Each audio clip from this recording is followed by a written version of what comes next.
Welcome to this presentation on back strain. Today we're going to talk about not only strain of the back but also that of the neck, upper forelimb and upper hind limb. Lame, stiff and sore horses are presented to us veterinarians every day, and most of the time when a horse is considerably lame there is a problem in the lower leg, and most of the time we find one there, and that's fair enough, and that's the common thing. But when it comes to other forms of lameness, such as subtle forms of lameness and unevenness, not only are the limbs, the lower legs a common source, but also other pain generators in the body. There are things like saddle fitting, spinal dysfunction, muscle troubles including trigger points and tight fascia, just to name a few of the other ones that can cause that sort of change in the horse. Strained soft tissue anchors are another really important cause of subtle lamenesses and unevenness in horses, and they're going to be the focus of our presentation today. What are soft tissue anchors? They're the anchors of tendons, ligaments, muscles and fascial trains to the bone. These anchors are a key part of the fascial system that holds our whole body together. We're not just a loose collection of bones, we're all held together, both muscle and bones, by a system called the fascial system, and it even holds together our internal organs. These anchors that are involved with the fascial system are a common generator of pain and poor function of both the spine and the limbs, and the type that can lead to poorer coordination, unevenness and subtle lameness. I think you'll actually be amazed to find how important these generators of pain and dysfunction are, not only to your horse but also to yourself. As far as human goes, you know quite a few of them already, I'm sure. Most of us have had one of these. We've had a tennis elbow, golfer's elbow problems, rotator cuff injuries of the shoulder, knee strains of various sorts, whether it be a cruciate strain or, when we were younger, Osgood Slatters or a similar one. Also hip strains, ankle strains and sprains are all in this category, and sprains around the pelvis such as footballers commonly suffer, like that of osteitis pubis and also tears of the hamstrings of the bone. If we look at this photograph on the right side, this is of a human pelvis and upper thigh bone, and it's where the muscles or the anchors are commonly wrenched off the bone, and they're around the hip bone, around the front of the hip bone, around the lower areas of that, around the upper part of the thigh bone, around the inner part of the thigh bone, and around different parts of the pelvis. It involves the abdominal muscles, our thigh muscles down here, our groin muscles, our iliopsoas muscle attachment, and our hamstring muscle attachments. So all very important muscle attachments that we've got to keep in good shape, and these are just around the pelvis of the human. Other less well-known examples include dorsal sacroiliac ligament strain, iliolumbar ligament strain, so dorsal sacroiliac ligament strain around our lower spine, iliolumbar ligament strain around our lower back, and very commonly strain when we overdo it lifting things. Interspinous ligament strain, which is the ligaments between the vertebrae and between the actual tips of the vertebrae, that are really important in kissing spines as well as in humans. Other spinal joint strains in humans, including that of whiplash, which is a really common and nasty joint sprain problem amongst other things. Tech neck is also a really nasty human enthesial strain problem, where the nuchal ligament are here at the top of our neck, which is, the nuchal ligament's a really important one in the horse too for holding up the head. It's been important for us too, and that can actually develop bone spurs, as you can see in this lower right hand diagram in the circle. These are just a reflection of continued strain, and it's a reflection for us of spending too much time on devices or looking down at computers far too often in our day. What is the anchor? The medical name for the anchor is the enthesis, and when a soft tissue anchor is damaged, it frequently does not heal all that well and results in quite a sick anchor, and this is technically known as an enthesiopathy.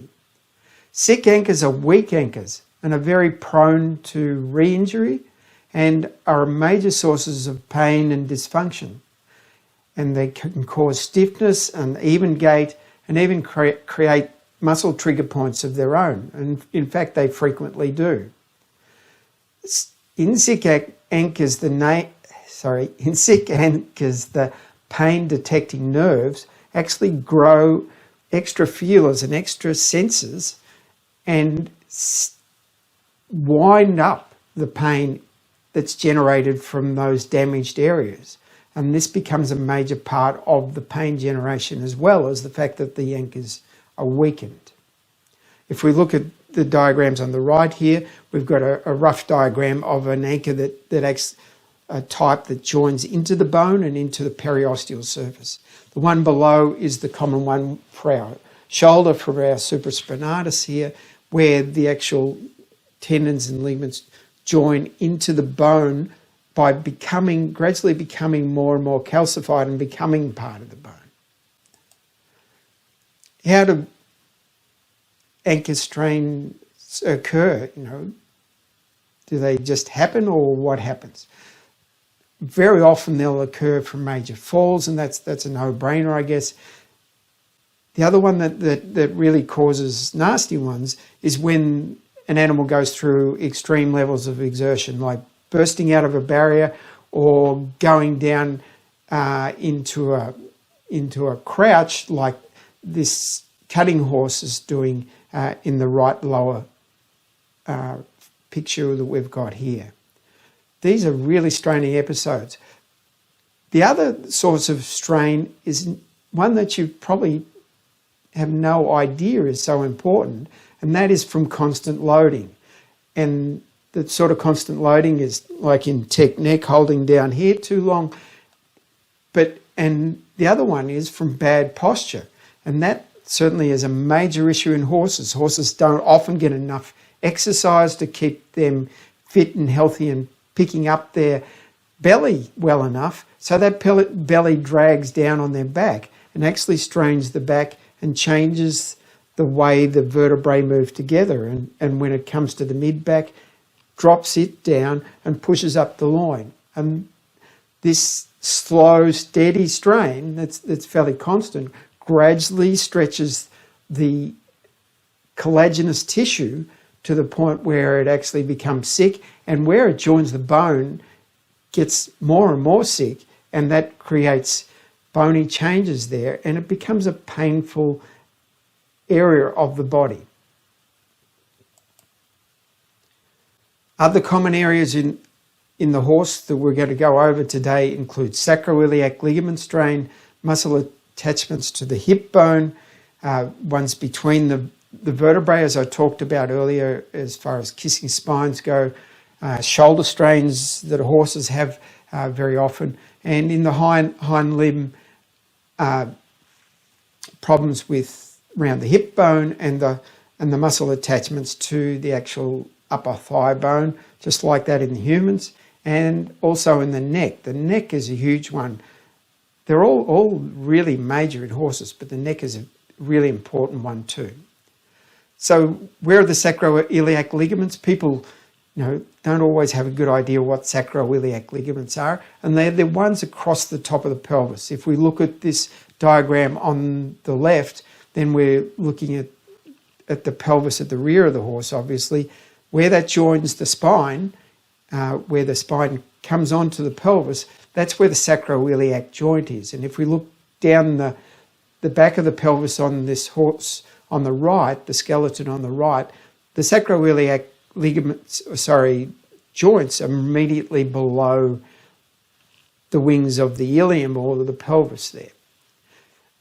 Sorry about the graphic nature for those that do not like seeing anatomical sections, but it shows this the best.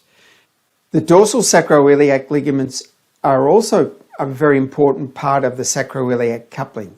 So it's not just about the joint that we should be considering the sacroiliac area, but also lots of other things, including muscles and ligaments.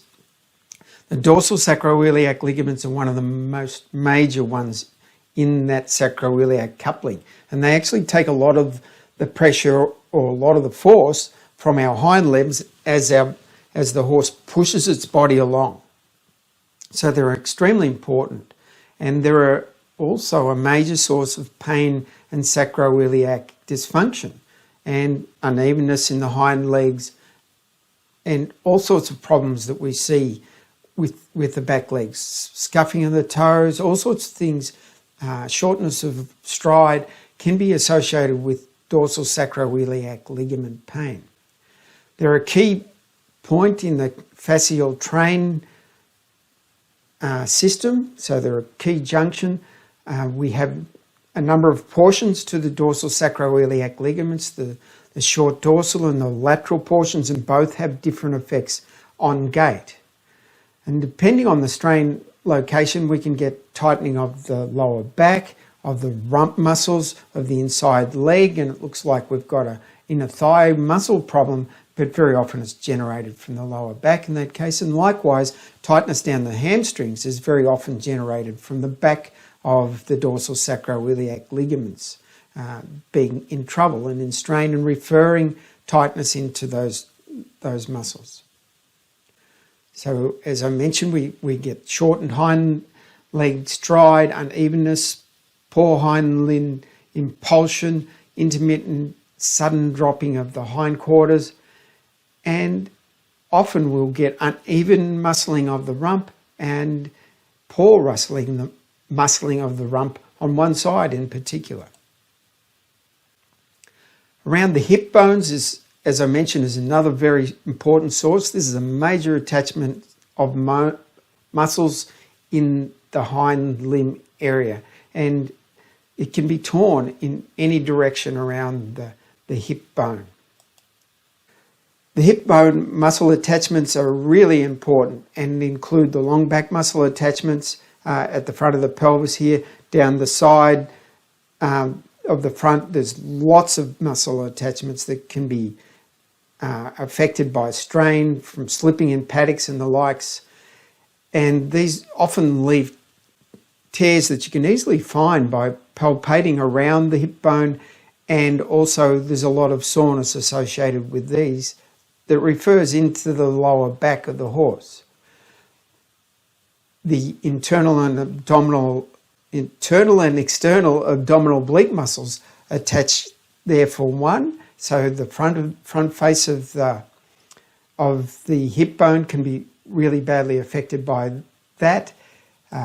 The lower part of it is where the tensor fascial lata attaches, and that can really contribute to problems with the stifle and refer into the mid back as well. The lateral head of the iliacus is a bit deeper down, and you can see this muscle that's protruding in the upper thigh area of the horse is actually a reflection of the lateral head of the iliacus that's in spasm. And often its joint at the back of the pelvis, as in that upper right photo, is quite tender and likely strained.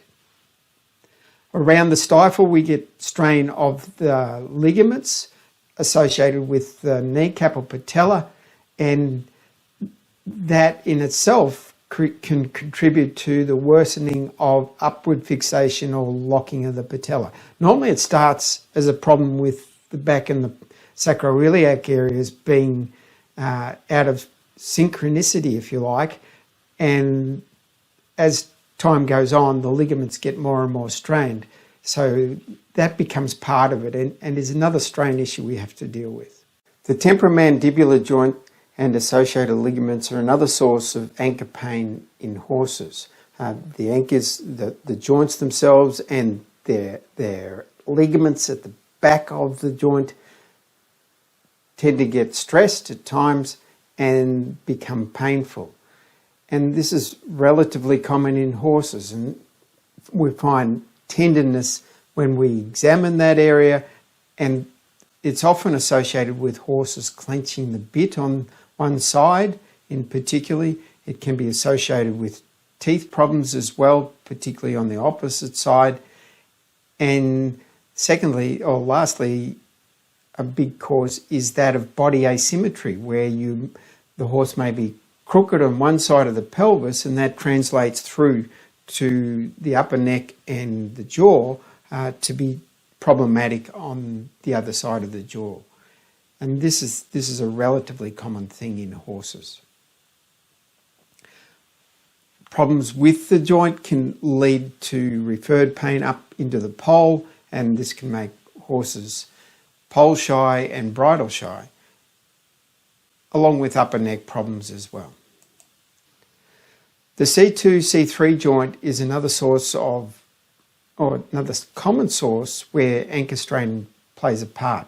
These joints are often stressed in horses that are held in false collection, and where they're over collected at the pole, and that breaking at the pole can cause a lot of stress of the joints being sort of stretched apart, if you like, and the muscle attachments likewise. So that can be quite a painful area.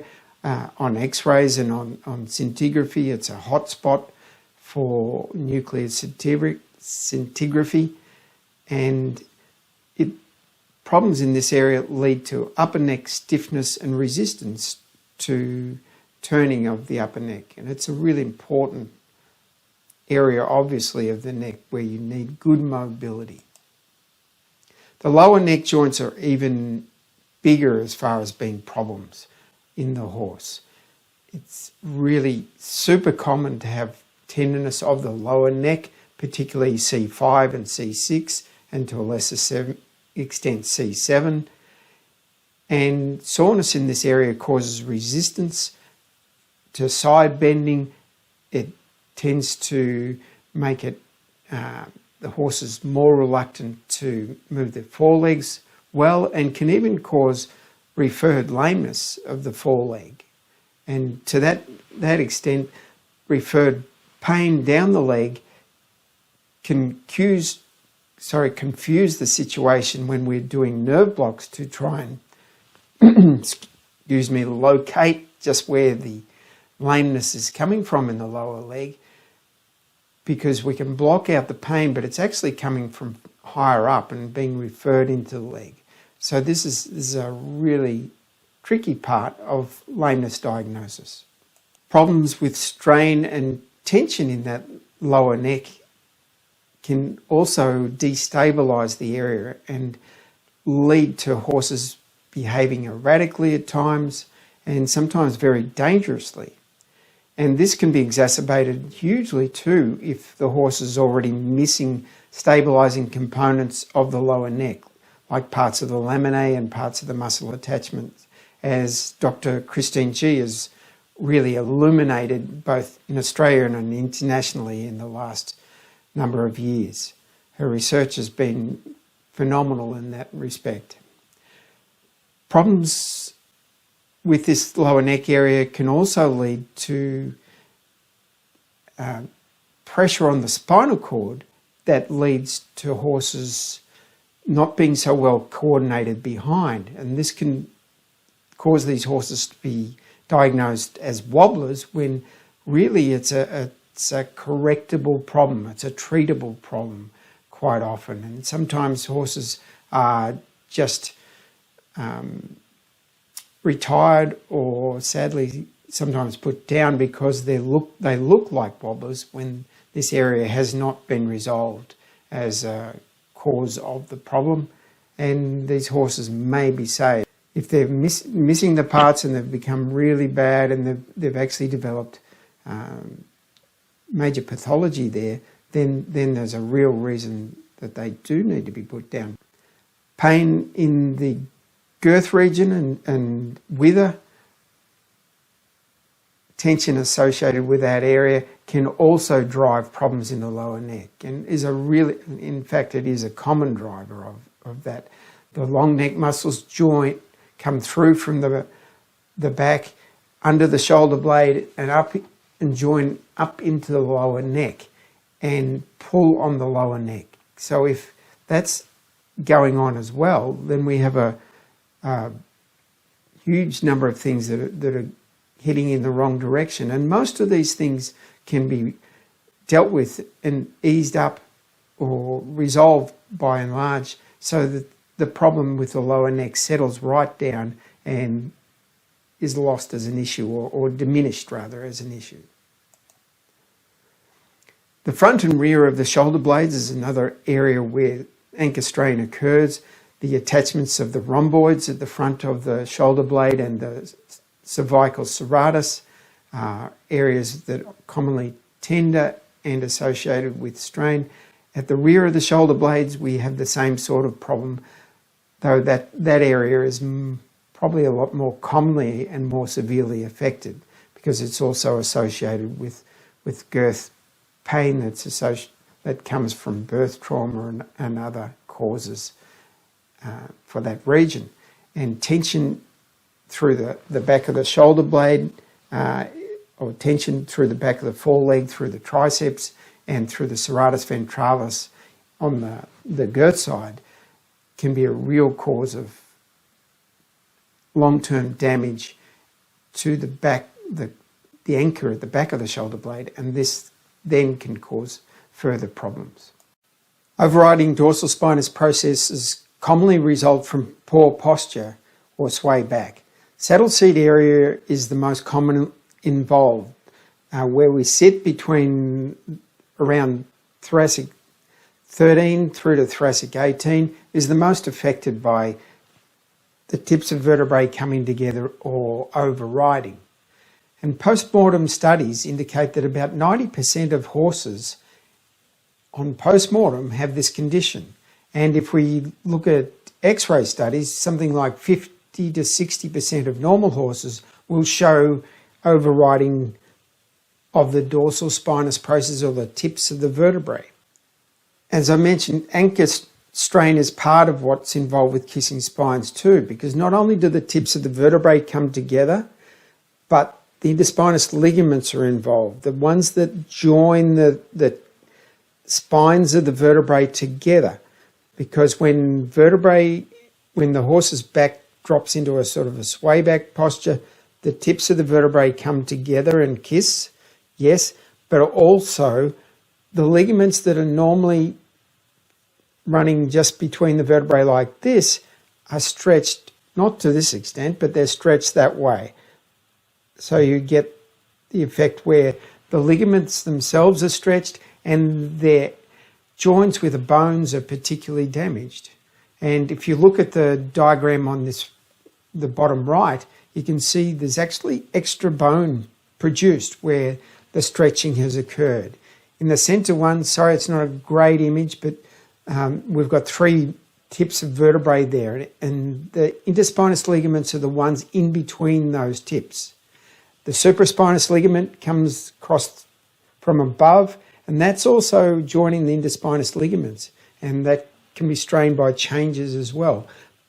But where the back drops, it's lower down that appears to be the biggest change, and that's reflected in the photo on the right-hand side. So a combination of bone touching and strain of the ligaments commonly cause pain under the saddle. And this strain, I think, is actually the most important part, because we can have touching of the vertebrae and no apparent pain at all and no reactivity of the horse. Whereas when there is active strain of those ligaments, it seems, when the horse is more active, when the horses ask for more, or the horse is uncomfortable through the wither and girth and dropping its back all the more in its work, where it's going through higher levels of work, then it appears that these anchor strain becomes activated as a source of pain. And the bones are further irritated, of course, but it really winds up from the interspinous ligaments, it seems. And when this is the case, it makes it harder and harder for the horse to gain good impulsion from the back end, because there's a further disconnect between the front and the back of the horse by this change in posture and disengagement or disassociation of the back end from the front end. As I mentioned, if there's pain through the girth and wither from birth trauma, say, or if there's saddle-induced pain, this all adds to the problem. And for that matter, saddle fitting is really difficult when you've got a sway back sort of situation that's associated with poor back posture. So one just winds up the next. The thoracolumbar and lumbar regions have strain issues too. And if we look at the iliolumbar ligament area, which is actually the iliolumbar ligament runs from the pelvis in a triangular sort of sheet to the back of the rib cage. And there's also muscles doing the same and attaching to the back of the rib cage. These muscle attachments and the iliolumbar ligament are all potential sites of strain, particularly where we have dropping of the back under the saddle and pushing up of the loin. So sometimes you see the horses lose muscle under the saddle seat and sort of grow muscle through the loin. This is a really detrimental sign, or a sign of things not deteriorating, that inequality is occurring. At the junction between the rib cage and the loin, or the lumbar vertebrae, you're getting this stretching happening. And this is another site of potential anchor strain, and it's actually the site that's very commonly sore where that disparity is happening, and is a real thing that will induce a horse to buck if there's any pressure on that area. And it's one of the reasons why saddles that go into the loin can be a real problem where posture is not corrected. So to have a saddle that's a little bit longer, you really need to have good posture. Like a really strong quarter horse has good posture most of the time and can carry a saddle into the loin.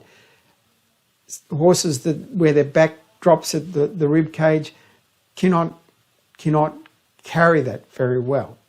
The following is a video that illuminates the effect of posture on the occurrence of kissing spines, and also its effect on the sacroiliac coupling and its contribution to strain in that area. So this girl is a common sort of presentation for horses that have had foals early in their life, and you can see how as a warm blood she hasn't got a nice flat back or a lifted back like we like to see. She's dropped in the back, and that sort of problem leads to where I've got dots here, the back vertebrae coming together and the joints coming together and causing pain, and the actual back support being much more curved. So the actual rib cage, instead of being flat across through the back as we'd expect on a warm blood, it has got more of a curve to it. Now we would like to, in the case of this horse, and are really hopeful and expecting really that change in posture is going to change, so she'll actually be lifting her back much flatter and even better than this, so that she's in good posture through the back, because at the moment it's straining the joints between the vertebrae, straining the ligaments between the vertebrae, and it's causing the bone to come together to cause kissing spines. Now this is all very treatable if we treat the causes of this problem, and very often the cause of the problem is problems through the wither and the shoulder girdle, coming from problems of the spine underneath the shoulder blade, contributing then to them holding lower down. In this case, we've also had an influence from her having a big belly, no doubt, as a young maiden mare that got in foal earlier than she should have done.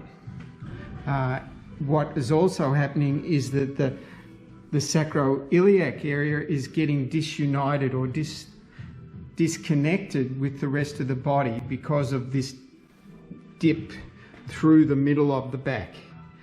And that's putting extra strain on the sacroiliac area, particularly as a horse that's supposed to be eventing. So ultimately getting her to lift up her belly and for her to have better posture and stronger back posture will be super important for her to move ahead and get better and better as an athlete, as well as more as a long-term issue of soundness, and that she will live a longer, healthier life if she has a stronger, a better postured back. Now, anchors, do they heal with just a rest? And why shouldn't they just heal with just a rest? You know, all the other body parts heal well, the bones heal. Why wouldn't the anchors heal? Well, sadly, it appears that they don't tend to heal that well. And often, if we extrapolate from experimental work that's been done on humans and animals, other animals, they only get to about 50 to 70% of their original strength. And the reason behind this is considered to be multifactorial. Part of it is because healing of these tissues involves influx of new blood vessels. It's a poorly supplied area of the body as far as blood vessels go. So new blood vessels ought to come in. And if there's too much activity, then these new blood vessels keep getting disrupted before they can establish well. And secondly, the body sort of settles into this compromised healing situation where things are not really healed as well as they could. And we get left with a weak anchor. Anyone that's had back strain in the past and tries to lift up the same weight they used to be able to lift up will realise that their back is not as strong as it used to be. It's become weaker, and that's often these anchors are involved with that. And the same thing applies right through the body wherever the anchors are strained. Rest can allow healing of injured anchors if things go really right for them and things can get back to normal strength again. But very commonly, as I've just alluded to, things will settle down but not really gain their previous strength. And this is a real problem with, say, racehorses that go out for a spell because these anchors are actually become really sore. They have a rest period and things settle down, the pain settles right down, but the anchors do not regain proper strength. And so when they come in for a prep, they might get in one good race, and that may be fantastic, but they soon get sore again and have to go out again, and it becomes very expensive preparation for just one race. If we have a situation where there's strain because of bad posture, if there's continued bad posture, then that doesn't tend to resolve. It might settle down again with stopping riding or whatever, and the horse get a lot more comfortable, but the strength is not regained unless the posture is actually corrected. How can we address painful anchor strain? Well, yes, rest is a part of that can really help, but as I said, may result in a weak anchor. Using bute or other meloxicam or other anti-inflammatory medications actually turns out not necessarily to be a good thing. In an acute situation, it may be handy or good for the system to calm down inflammation just for a short while, but we don't want to remove inflammation because inflammation is actually part of pushing the healing process.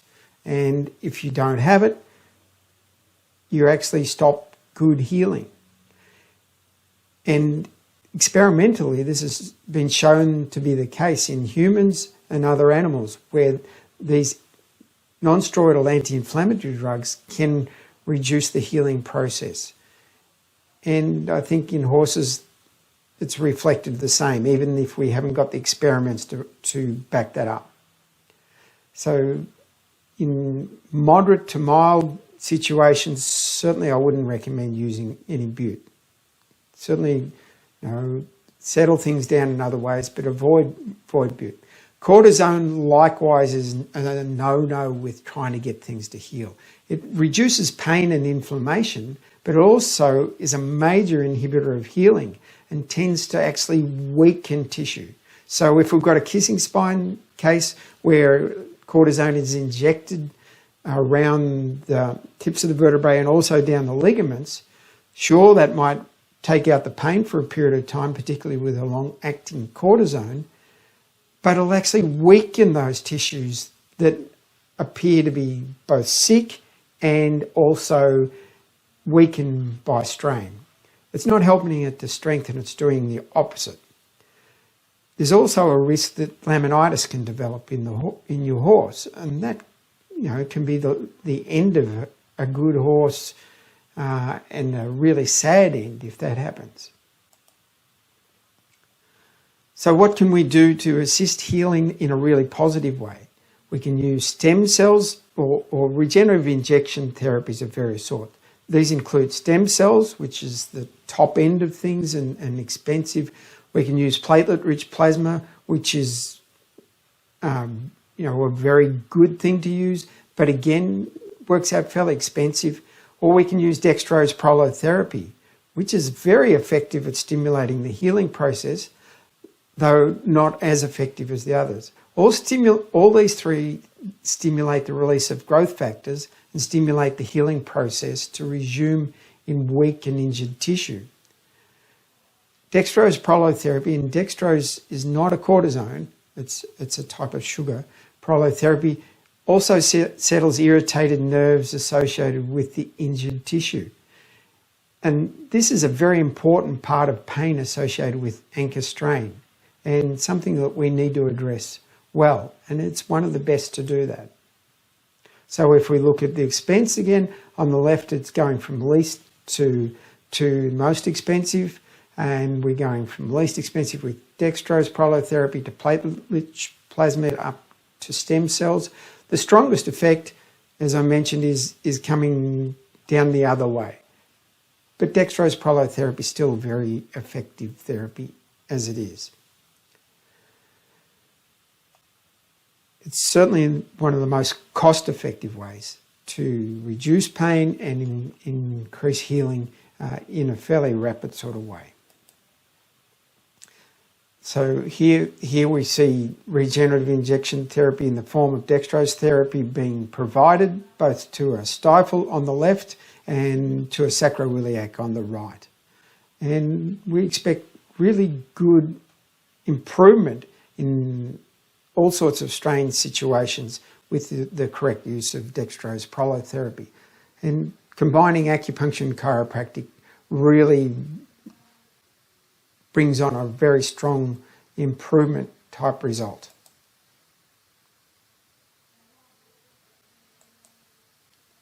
Other things that it can assist are using high-powered infrared lasers if they're used in the right place and used in the correct way. Acupuncture of the right type and the right approach again can help.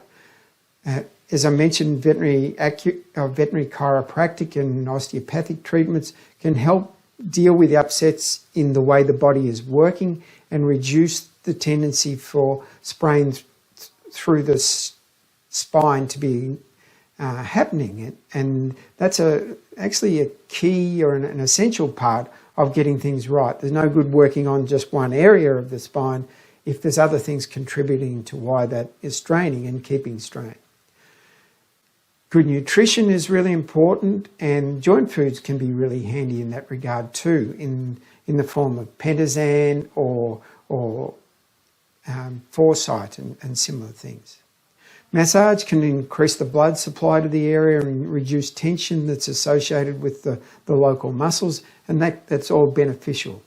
But going back a step, the most effective is going to be a combination of getting the body moving correctly with the chiropractic and osteopathic work and the dextrose and acupuncture and the dextrose prolotherapy. I want to thank you all for taking the time to be here to see this presentation. Time in our lives is valuable, and I appreciate your interest, and particularly for the sake of horse welfare, I appreciate that interest. Thank you very much. If you want more help with these subjects, there's material on my website and my YouTube channel that will further educate you on the various aspects that we talked about today. For chiropractic help, the highest quality chiropractic training for veterinarians, chiropractors and osteopaths, and I'm talking about registered chiropractors and registered osteopaths, not just horse chiropractors and so forth. It comes from the graduate diploma in graduate diploma in animal biomechanical medicine that is currently being delivered by the Animal Biomechanical Professionals Australia group and their group of lecturers. The Australian Veterinary Acupuncture Group also is a provider of acupuncture as well, and that they all have things to do with controlling strain throughout the body.